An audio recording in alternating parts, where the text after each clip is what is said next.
And for the first time in the 143-year history of the Detroit News, the newspaper is not endorsing the Republican candidate for president.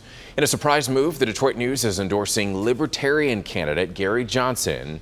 The paper saying that Johnson is the candidate who most likely reflects its values, but also admits it's kind of a long shot. So for more on why they made this pick, we turn things over to you, Rhonda. You have a special guest in studio with us this morning. Yes, we do. We have Nolan Finley from the Detroit News, the editorial page editor. This is definitely going to pop a lot of eyes this morning. Yeah, I can hardly believe it myself.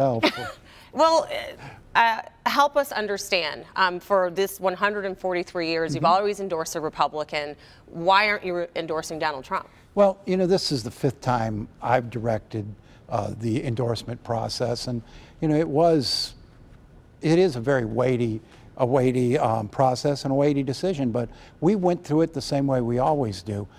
We looked at the qualifications of these 3 candidates, and we picked the one who best reflected our values and the one we felt could be a competent, capable, honorable president. And the honorable part was a very significant piece of our decision making this time.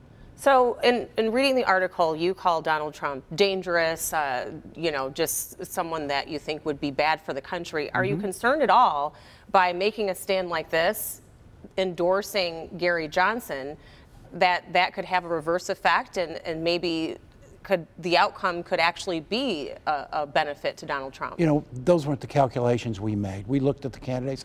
Our contention is, yeah, Gary Johnson's a long shot. We acknowledge that. We're not Pollyannish here. But if enough people get up on election day and vote for him, he can win the same as anyone else. And you have a lot of people out there this election, Rhonda, who are saying, gosh, I'm just going to hold my nose and vote for this candidate or the other candidate, this whole lesser of two evil ideas. We weren't willing to go there. We wanted to pick the candidate in this race we felt was the best option, and we were thankful to have Gary Johnson as a viable option for our endorsement. Well, let's talk about Gary Johnson. A lot of people are more familiar with him because of his recent gaffes on MSNBC interviews. One, he had no idea what Aleppo is, which is, of course, a city in Syria. And then also, just last night with Chris Matthews, we want to play this clip for you. He had another, what he calls, kind of brain freeze. Anybody in the world you like. Anybody. Pick any leader. The former president of Mexico. Which one?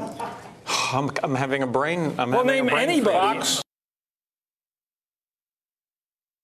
So here, Chris Matthews is asking him just to pick a foreign leader, someone that you respect, that you admire, and he couldn't think of anyone to name. And this is coming on the heels of also another foreign policy type of question where clearly he seems to not have a lot of knowledge. That's a very important part of being president. I don't know that that's true. I think he's not as great on his feet as he should be, and he's going to get a lot of these sort of got-you questions now from talk show hosts, but we talked to him about foreign policy and his view of the world. We are concerned, as always, with libertarians that they're more isolationist than we are, but we were very comfortable with his answers on how he would deal with the world and felt that his decision-making ability, we were very comfortable with. We think he'll rise to the weight of leadership. You acknowledge, though, that he is a long shot to be the next president. We haven't talked about Hillary Clinton. That's certainly an option for the paper to do something it's never done and endorse a Democratic president candidate. And in your article, you actually acknowledge that you think that she has the temperament and the resume to be the commander-in-chief. That's never the issue with Hillary Clinton. And a lot of papers, a lot of traditionally Republican papers are going in that direction. Arizona Republic did, Cincinnati Enquirer did just this week.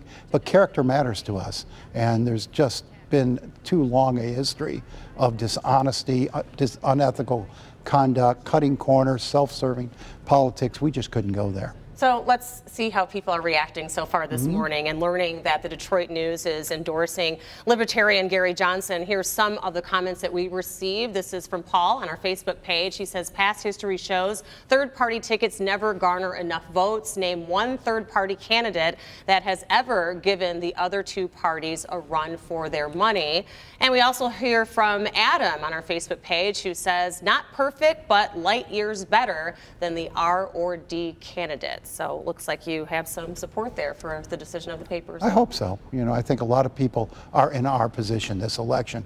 They really just don't know where to put their vote, and hopefully we've given them an alternative. All right, Nolan, well, we appreciate you joining us this morning, and I'm Always sure this good. is going to be the big talk all over town today. So we do want to get you updated on what to expect with the campaign as we look ahead to Donald Trump and Hillary Clinton. What's expected for them? Trump is going to be holding a rally in New Hampshire ahead of his appearance tomorrow at the Suburban Collection Showplace right here in Novi. And then Hillary Clinton is expected to speak at an early voting event in Des Moines, Iowa. Everett, over to you.